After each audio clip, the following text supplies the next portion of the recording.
Good morning everyone. Madhya Pradesh के daily current affairs में 4 अगस्त के करंट अफेयर्स के बारे में बात करेंगे। वीडियो को स्टार्ट करने से पहले कुछ कंटेंट है, अगर आप लेना चाहते हैं, आपके जेल प्रहरी के एग्जाम में काफ़ी काम आएगा, तो इसके लिए डिस्क्रिप्शन में लिंक मिल जाएगा आपको, या फिर इस व्हाट्सएप नंबर पर कॉन्टेक्ट कर सकते हैं। करंट आउटलुक हमारा अप्रैल तक है, अभी मई जून पे मैं काम कर रहा हूँ, इसलिए प्लीज़ मुझे मई जून के लिए, जुलाई के लिए व्हाट्सएप ना करें। मैं थोड़ा लेट जरूर हो जाता हूँ क्योंकि उसको बनाने में बहुत ज़्यादा मेहनत लगती है, ठीक है। तो थोड़ा सा आप वेट करें और जल्द ही आपका मई जून जुलाई और अगस्त का भी करंट अफेयर आपको मिल जाएगा।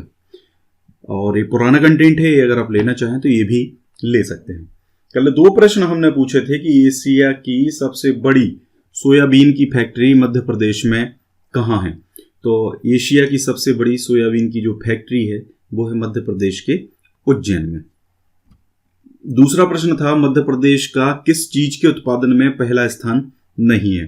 तो देखिए, दाल, सोयाबीन और तिलहन, इन तीनों के उत्पादन में मध्य प्रदेश का देश में पहला स्थान है, लेकिन चावल के उत्पादन में मध्य प्रदेश का पहला स्थान नहीं है।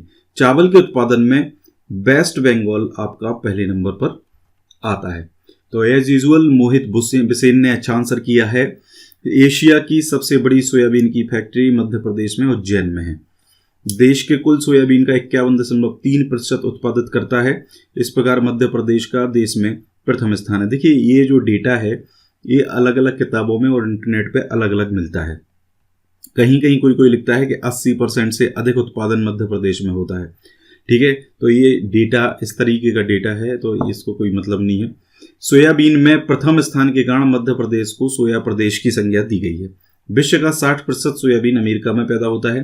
राज्य में सोयाबीन से तेल निकालने का कारखाना सिवनी तथा सोयाबीन से बिस्किट बनाने का कारखाना भोपाल में स्थित है। सोयाबीन को गोल्डन बीन के रूप में जाना जाता है। सोयाबीन को अत्यधिक पोषक फसल, इसमें प्रोटीन बहुत अच्छा होता है, ठीक है, माना जाता है, इसमें 43% तक प्रोटीन पाया जाता है। दूसरा है मध्य प्रदेश चावल उत्पादन को छोड़कर सोयाबीन, तिलहन, दलहन और अफीम उत्पादन में देश में प्रथम स्थान पर है। और वर्ष 2020 में गेहूं उत्पादन में भी हरियाणा को पीछे छोड़कर मध्य प्रदेश प्रथम स्थान पर आया है। प्रदेश को 5 बार कृषि कर्मण, ये अब 7 बार हो गया है, 7 बार कृषि कर्मण मिल चुका है। अभी पिछली बार भी कृषि कर्मण अवार्ड जो है वो मध्य प्रदेश को दिया गया है। दो बार दिए गए थे। अभी दलहनों में चना और मसूर के उत्पादन में प्रदेश का स्थान प्रथम है। पश्चिम बंगाल भारत में चावल का सबसे बड़ा उत्पादक है। इसके बाद उत्तर प्रदेश, आंध्र प्रदेश और पंजाब राज्य आते हैं।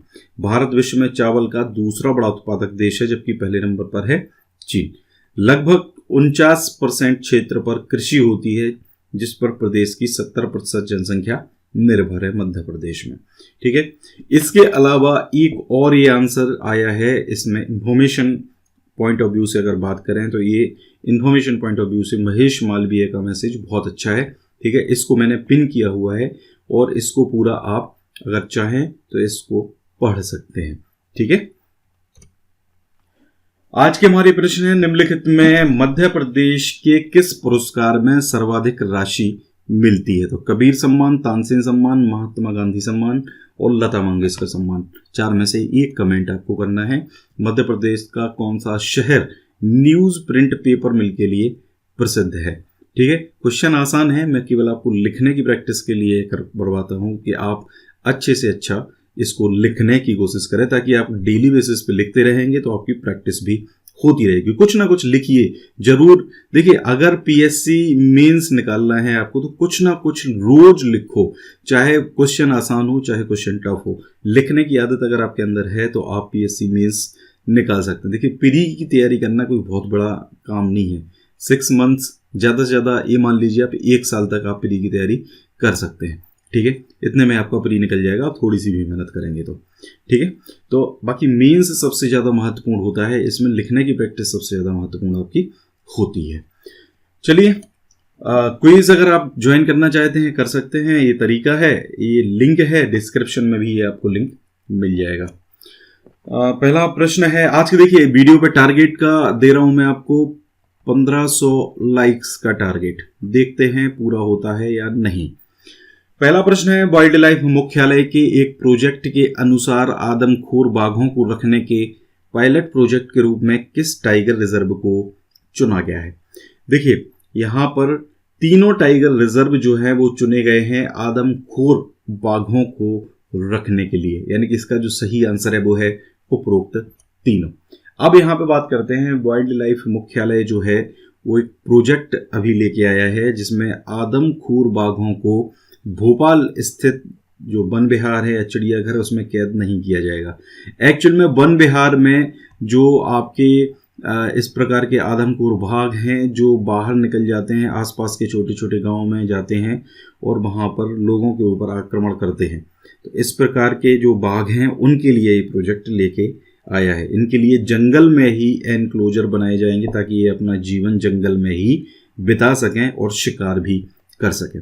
और इसके पायलट प्रोजेक्ट के रूप में कान्हा, बांधवगढ़ और पेंच टाइगर रिजर्व को चुना गया है। आपको पता है मध्य प्रदेश में टोटल टाइगर रिजर्व कितने हैं? टोटल टाइगर रिजर्व हैं 6। इस प्रोजेक्ट को राष्ट्रीय बाघ संरक्षण प्राधिकरण जो है उसने भी स्वीकार कर लिया है। पहले चरण में वन विहार में लाया गया बाघ सरन सहित अन्य बाघों को एनक्लोजर में छोड़ा जाएगा। यदि यह प्रोजेक्ट सफल होता है तो इसे सभी टाइगर रिजर्व में लागू किया जाएगा। तो अभी फिलहाल पायलट प्रोजेक्ट के रूप में 3 का चयन किया गया है, जिसमें से कान्हा, बांधवगढ़ और टाइगर रिजर्व ये आपके होंगे। ठीक है, बांधवगढ़ आपको पता है नंबर ऑफ टाइगर्स की अगर बात करते हैं तो सबसे ज़्यादा टाइगर्स जो है वो कहाँ पर हैं? बांधवगढ़ में ही हैं। अगला प्रश्न है, चंबल नदी की बृहद पेयजल योजना के जल से मुरैना जिले के कितने ग्रामों में पीने के पानी की आपूर्ति की जाएगी? तो ये टोटल 727 ग्राम होंगे जिनकी जो चंबल नदी की बृहद पेयजल परियोजना है उसके जल से पानी की आपूर्ति की जाएगी। ठीक है, ये कहाँ के हैं? ये हैं आपके मुरैना जिले के 727 ग्राम। जल जीवन मिशन जो है उसके अंतर्गत 1090 करोड़ की लागत की इस बृहद पेयजल योजना से करीब 15 लाख ग्रामीण जनसंख्या को लाभ मिलेगा। लोक स्वास्थ्य यांत्रिकी मंत्री हैं एन दल सिंह कंषाना, उनके निर्देश पर निगम जो है आपका मुरैना निगम द्वारा योजना का सर्वेक्षण कर विस्तृत परियोजना प्रतिवेदन यानी कि DPR डिटेल प्रोजेक्ट रिपोर्ट बनाई गई है। इस योजना के प्रथम चरण में यह प्रावधान किया जा रहा है कि आगामी 30 वर्षों में होने वाली जनसंख्या वृद्धि और संस्थाओं को पर्याप्त पेयजल की आपूर्ति निर्बाध रूप से किया जाए। मतलब 30 वर्ष तक पानी की कहीं किसी प्रकार से कमी नहीं होगी। ठीक है, तो ये इंपॉर्टेंट प्रश्न है। अगला प्रश्न है, किस जिले में स्थित कृषि महाविद्यालय के वैज्ञानिक काले चावल की खेती पर शोध कर रहे हैं? तो ये आपका कृषि महाविद्यालय है बालाघाट का। ठीक है, यहाँ पे अगर हम बात करते हैं तो बालाघाट कृषि महाविद्यालय के जो वैज्ञानिक हैं वो काले चावल की खेती पर शोध कर रहे हैं। ठीक है, और अभी हाल में एक्चुअल में चर्चा में क्यों आया है? क्योंकि सिवनी में परंपरागत फसलों से हटकर जो महिला किसान हैं वो औषधि गुणों से भरपूर काले चावल की खेती करने लगी हैं। इसमें उनको अच्छा खासा मुनाफा जो है वो हो रहा है। सिवनी का सिमरिया गांव है, वहां पर बैनगंगा महिला समूह की महिलाओं ने करीब 10 एकड़ में जैविक तरीके से काले धान की फसल उगाई है, यानी ऑर्गेनिक तरीके से ये फसल जो है वो लगाई है। स्वास्थ्य के लिए बहुत उपयोगी होता है। काला चावल बीमारियों को दूर रखने में मददगार होता है। इसके अंदर एंटीऑक्सीडेंट होते हैं जो मधुमेह और यानी कि शुगर को नियंत्रित रखता है, मोटापे को भी कम करता है। इसके अलावा कृषि विशेषज्ञों के मुताबिक रोग प्रतिरोधक क्षमता बढ़ाने के साथ साथ हृदय के लिए भी ये फायदेमंद होता है। ठीक है, इसीलिए यही कारण है कि कम से कम 5 से 10 गुना 1 क्विंटल पर इसमें फायदा होता है। ठीक है, तो एक जो कृषि महाविद्यालय है बालाघाट का, वहां पर इससे संबंधित जो शोध है वो किया जा रहा है। किस राज्य सरकार ने ट्रांसजेंडर वेलफेयर बोर्ड का गठन करने का निर्णय लिया है? तो ये राज्य सरकार है मध्य प्रदेश, और इसका एक मसौदा अभी हाल ही में तैयार करा गया है जिसमें मध्य प्रदेश में जो किन्नर हैं, ट्रांसजेंडर हैं, उनको अभिव्यक्ति की स्वतंत्रता देने के साथ साथ अन्य वे सभी सुविधाएं भी दी जाएं जिसमें ये समुदाय समाज की मुख्य धारा में शामिल हो सके। ठीक है। इसके लिए जो पॉलिसी और ट्रांसजेंडर वेलफेयर बोर्ड का गठन का जो मसौदा है, ठीक है, ये अभी मसौदा बनाया गया है। हो सकता है इसमें काफ़ी चेंजेस भी होंगे, उसके बाद इसको लागू किया जाएगा। तो ये जो मसौदा तैयार किया गया है, जो रूपरेखा तैयार करी गई है, वो अटल बिहारी वाजपेयी सुशासन एवं नीति विश्लेषण संस्थान भोपाल के द्वारा करी गई है और इन्होंने सामाजिक न्याय विभाग मध्य प्रदेश शासन की सैद्धांतिक सहमति के बाद ही इसको तैयार किया है। ठीक है। 2014 में आपको पता होगा कानून में ट्रांसजेंडर को तृतीय लिंग के रूप में मान्यता मिली थी। उसके बाद केरल, तमिलनाडु, छत्तीसगढ़ और महाराष्ट्र ये अपने यहाँ पर किन्नर नीति लागू कर चुके हैं। ये 4 राज्य हैं जहाँ पर इस प्रकार की नीतियां लागू हो चुकी हैं। वर्ष 2019 से देश में ट्रांसजेंडर अधिकार संरक्षण अधिनियम भी लागू किया गया था मोदी सरकार के द्वारा। इसके अलावा नीति विश्लेषण संस्थान यानी कि अटल बिहारी वाजपेयी सुशासन एवं नीति विश्लेषण संस्थान का जो सेंटर फॉर अर्बन गवर्नेंस है, उसके एडवाइजर हैं अमिताभ श्रीवास्तव। उन्होंने इस पॉलिसी को तैयार करने का कार्य किया है। तो ये भी चीजें आपको पता होनी चाहिए। अगला प्रश्न है, पूर्व विधायक मनमोहन शाह भट्टी का भी हाल ही में निधन हो गया। अभी किस विधानसभा क्षेत्र से विधायक रहे हैं? तो छिंदवाड़ा की विधानसभा सीट है अमरवाड़ा। हालांकि ये सारी जो विधानसभा सीटें हैं छिंदवाड़ा की हैं।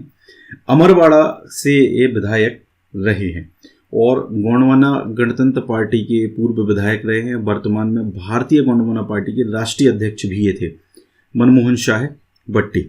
भोपाल में इनका हृदयघात से यानी कि हार्ट अटैक से इनका निधन हो गया। भट्टी की जो गिनती है वो आदिवासियों के मुखर नेताओं के रूप में होती थी।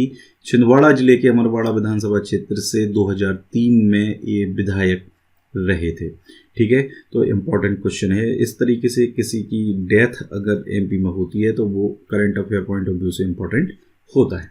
तो गाइस ये पूरा था हमारा आज का करंट अफेयर। वीडियो अच्छा लगा है लाइक करिए, शेयर करिए वीडियो को ज़्यादा से ज़्यादा।